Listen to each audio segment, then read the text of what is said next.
नमस्कार मित्रांनो, स्वागत आहे तुमचं आताच्या ब्रेकिंग न्यूजमध्ये। मित्रांनो, महावितरण कंपनीनं ग्राहकांकडील विजेचे चालू मीटर काढून स्मार्ट मीटर लावणं सुरू केलंय। जिल्ह्यातील ग्रामीण भागातील ग्राहकांनी या स्मार्ट मीटरला विरोध दर्शवलाय।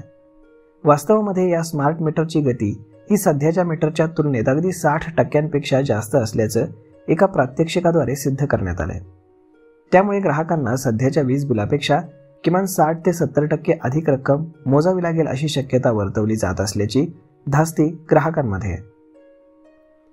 प्रशासन वीज गळती, वीज चोरी, अंतर्गत भ्रष्टाचार आणि भार नियमन या महत्त्वाच्या बाबींवरती लक्ष केंद्रित करण्याऐवजी विजेच्या मीटरवरती काम करते। सन 2015 पासून राज्यामध्ये प्रीपेड मीटरची चर्चा सुरू झाली। ग्राहकांनी या मीटरला विरोध दर्शवायला सुरुवात करताच महावितरण कंपनीनं राज्यातील विजेच्या एकूण 9 लाख मीटरची तपासणी केली।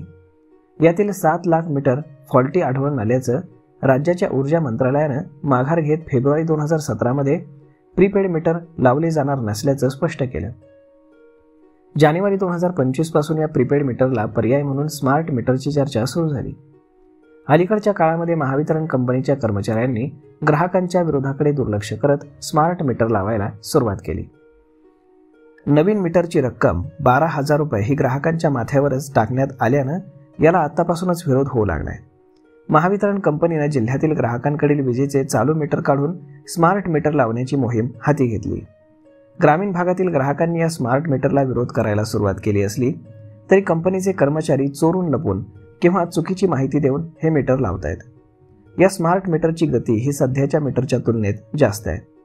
त्यामुळे वीज बिलामध्ये अगोदरच भुर्दंड लागत असताना आता नवीन मीटरने स्मार्ट मीटर बसवण्यासाठी प्रत्येक मीटरला तब्बल 12,000 रुपये मोजावे लागणार आहेत।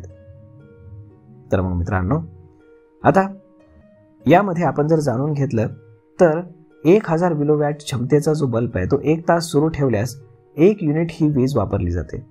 ही मीटरची अधिकृत गती महावितरण कंपनीनेच ठरवून दिली। हा बल्ब अथवा उपकरण यापेक्षा कमी किंवा अधिक विजेचा वापर करत असल्यास त्या मीटरला फॉल्टी ठरवलं जातं। मध्यंतरी साधे आणि स्मार्ट अशा मीटरच्या गतीचं प्रात्यक्षिक महावितरणच्या अधिकाऱ्यांच्या समक्ष घेण्यात आलं। विजेची सारखी उपकरणं दोन्ही मीटरला वेगवेगळी जोडून ती 10 तास चालवण्यात आली।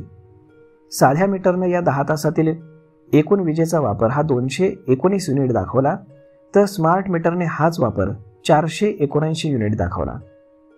यावरनं स्मार्ट मीटरची गती ही सध्याच्या मीटरपेक्षा 60,000 रुपये अधिक असल्याचं स्पष्ट झालंय। तर राज्यामध्ये 2,85,00,000 अधिक वीज ग्राहक असून ते सर्व महावितरण कंपनीला जोडले गेलेत। या स्मार्ट मीटरची किंमत 12,000 रुपये ठरवण्यात आली। महावितरण कंपनी हे 12,000 रुपये ग्राहकांकडूनच वीज बिलामध्ये अतिरिक्त रक्कम जोडून टप्प्याटप्प्यानं वसूल करणार आहे। ही रक्कम 342 कोटी रुपयांपेक्षा अधिक असून ती वीज बिलाच्या व्यतिरिक्त आहे। त्यामुळे या स्मार्ट मीटरच्या पूर्ण कामालाच आता विरोध केला जातोय, परंतु शासन काही ऐकत नाही। तर मग पाहूयात की आता निवडणुकांमध्ये काय निकाल लागतोय, शासनाच्या सोबत की शासनाच्या विरोधात। तर मग मित्रांनो, हा व्हिडिओ, ही माहिती तुम्हाला कशी वाटली हे तुम्ही आम्हाला कमेंट करून नक्कीच सांगा। आणि जर आवडली असेल तर आपल्या जवळच्या मित्रमंडळींसोबत देखील हा व्हिडिओ तुम्ही शेअर करायला विसरू नका। धन्यवाद।